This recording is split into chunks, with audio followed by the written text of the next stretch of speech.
আসলো, আসিয়া গেটে ধাক্কাধাক্কি করলো। আমি তো ঘরে ছিলাম, আমি তো অসুস্থ। তারপর কষ্ট করে আমি বের হলাম। তারপর ওরা ডাকলো যে নাইন বাড়ি। ওরা কারা? চন্দন পঞ্চায়েত, প্রশান্ত পঞ্চায়েতের বর, তারপরে এখানকার বিশ্বজিৎ নামে একটা ছেলে, তারপর অঞ্চল সভাপতি হচ্ছে তোমার অর্জুন। ওরা কোন দলে? বিজেপির। আপনারা? আমরা তো তৃণমূল। ওরা এখন একটাই কথা, আমরা আগেই বাধা করছি যে পুলিং এজেন্টে দাঁড়াবে না। তারপরে ও কেন পুলিং এজেন্টে গেল? ওকে এখানটা থাকতে দেব না, থাকলে তো মার্ডার করতাম। তা আমাকে না ছোড়া ঠোরা দেখাইলো। কি করছে বললেন? ঘর থেকে টিভিটা বের করলো, বের করে আসার মারলো। তারপরে আমি ফোন করতে নিয়েছিলাম, তখন আমার হাত থেকে মোবাইলটা নিয়ে ঢেল মারলো, ডিসটা ভাঙলো, বেড়া ঠেড়াগুলো ভাঙলো। ভাঙার পর তার গালাগালি করলোই। ওটা তো যে গালাগালি করলো ওটা তো আমার করার মতো নয়।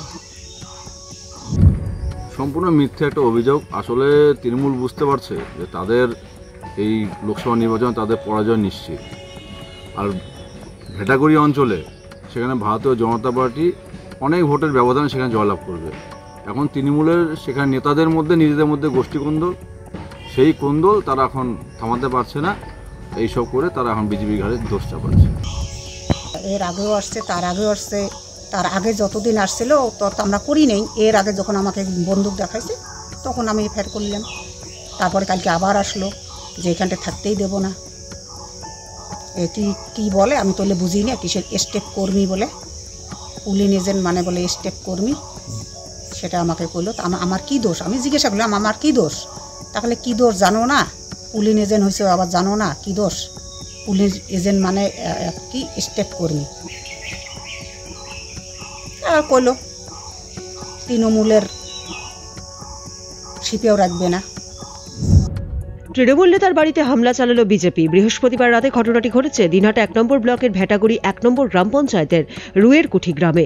স্থানীয় সূত্রে জানা গেছে তৃণমূল নেতা বাবলু বর্মন গত লোকসভা নির্বাচনে তৃণমূলের এজেন্ট ছিলেন। সে কারণেই কিছুদিন আগে তাকে 6,000 টাকা জরিমানা করা হয়, কিন্তু বাবলু বর্মন সেই টাকা দিতে অস্বীকার করেন। এরপর বৃহস্পতিবার রাতে তার বাড়িতে হামলা চালানো হয়। পুরো ঘটনায় অভিযোগের আঙুল ওঠে বিজেপির দিকে। যদিও বিজেপির কোচবিহার জেলা সম্পাদক অজয় রায় বলেন সমস্ত অভিযোগ ভিত্তিহীন। তৃণমূলের গোষ্ঠী কোন্দলের জেরে ওই ঘটনা ঘটেছে। ঘটনার তদন্ত শুরু করেছে দিনহাটা থানার পুলিশ। দিনহাটা থেকে শুভঙ্কর সাহার রিপোর্ট, উত্তরবঙ্গ সংবাদ।